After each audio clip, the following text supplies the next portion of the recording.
It's Tara. We're talking about sleep today. I mentioned before how it's one of the first things that we work on in session if somebody is not experiencing quality restorative sleep on a regular basis. The reason that we work on it first is because as much as self-regulation therapy that we use in session has the goal to promote regulation of the nervous system, the great regulator of all time is really sleep, good quality sleep. And if we can get that as part of the foundation, then all the other work that we do in session is going to be that much easier. And so we tackle it first, often the second session in. And we're going to look at what a person's sleep ecology is like, what their environment is like that they go to sleep in, and what their transition is like between the active part of the day and the sleeping part of the day. And a lot of this we can get cues from parenting, where we would set up a routine for our babies and our young children around this is how we start ending the day. And we're really good at doing that for our kids, where we'll turn the lights down, turn the sound down, make sure that everybody knows it's getting ready for bedtime and not to get the baby worked up. That's a big thing that moms get freaked out about. And then we're going to run a bath. And then maybe they'll get a massage. And then we're going to read a story in bed with them. Maybe we'll rub their back. And then dim the lights, and they'll transition into this really nice sleep. If we do this consistently, their system already knows how to transition from one part of the day into the next. Now, we tend not to do that as adults, and probably could all benefit from somebody running us a bath and rubbing our back until we fall asleep. In absence of that, we need to look at it as part of our self-care and foundational treatment plan, along with some of the other things like exercise, nutrition, and that sort of thing. Sleep ecology for adults means looking at what rituals and routines you can set up for yourself that are going to help transition you from active part of the day to quiet part of the day. That's going to include things like turning off the TV so that you're not constantly stimulating your brain, not exercising too late, and really looking at the amount of time you're spending around electronics and backlit devices in general. One of the reasons that this is a problem is because anything that has a light that comes through a screen that you're looking at is really disrupting the natural release of melatonin, because the information your pineal gland is getting is there's light, it's still daytime, and so we're not shutting down yet. And so what that means is that your body isn't naturally transitioning on its own with the right supportive chemicals that it knows how to do that.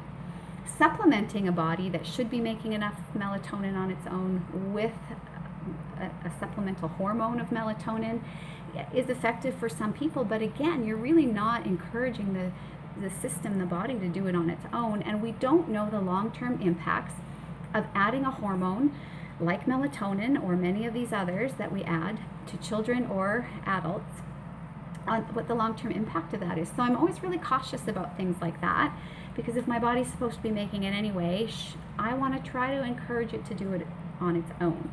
One of the ways I can do that is no electronics, nothing backlit, at least an hour before bed. If I'm going to have light, it's going to be a light coming this way, shining on maybe a book that I'm reading. Or I'm going to start implementing things like having a bath, diffusing essential oils like lavender, creating a meditative practice right before bed. I'm going to do something that's going to slow and quiet down the day as I dim the lights, turn down the sound, and really get my system prepared. There are some really good herbal remedies and teas that people can take if they're feeling like they're not able to unwind, and those are a lot safer than some of the prescriptions that I would always avoid because of the risk of habit formation and the really, really bad side effects of almost all of them. So the other thing to look at is make sure you have a comfortable bed, keep your room cool, dark as possible. If you can get by with no electronics, definitely no phones or laptops or TVs going in your room, preferably not even an alarm clock. Keep everything as dark as possible, cool, and sound free. And the reason that the sound free part is controversial is because some people have become accustomed to falling asleep with background noise from a TV or white noise from a sound machine. And in some cases that might be preferable if you live by a train, but overall what we know about the brain is that those auditory channels then are kept active, and the whole brain is kept really alive and active and awake all night long. And so your ability to get into that deep restorative sleep is diminished if you have noise happening on a continuous basis while you're sleeping. So research says cold, dark, no sound in your room, and preferably no pets. And some studies would say no partners, because what we know is that people actually sleep the best in those environments when they're sleeping alone. And this is nothing to do with what habit you might have come up with or the fact that you're used to sleeping with a partner or your pet now. This is just science that says we really do sleep the best when we're not being disrupted by sound or movement from somebody that's close proximity to us.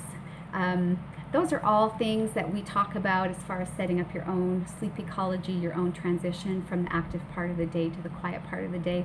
If you're finding that when you start to relax and go into sleep that you get an anxiety attack, or that you get intrusive thoughts, or that when you're sleeping you wake up with nightmares, it's a really common pattern in a dysregulated nervous system, particularly one that's been impacted by trauma. If you're in the state of hypervigilance, fight or flight mode, and you can't get out of it, it's a really good time to book a session with someone that can work through those in the appropriate way so that your nervous system can relax enough and feel comfortable enough to allow you to fall asleep naturally with all of those other things in place. So those are a few of my sleep ecology basics. If you have any of your own, I would love to hear about them. If you have any questions, send me an email. I will answer them for you also. Until then, I hope you sleep well, and I hope you are well, and I'll see you next time.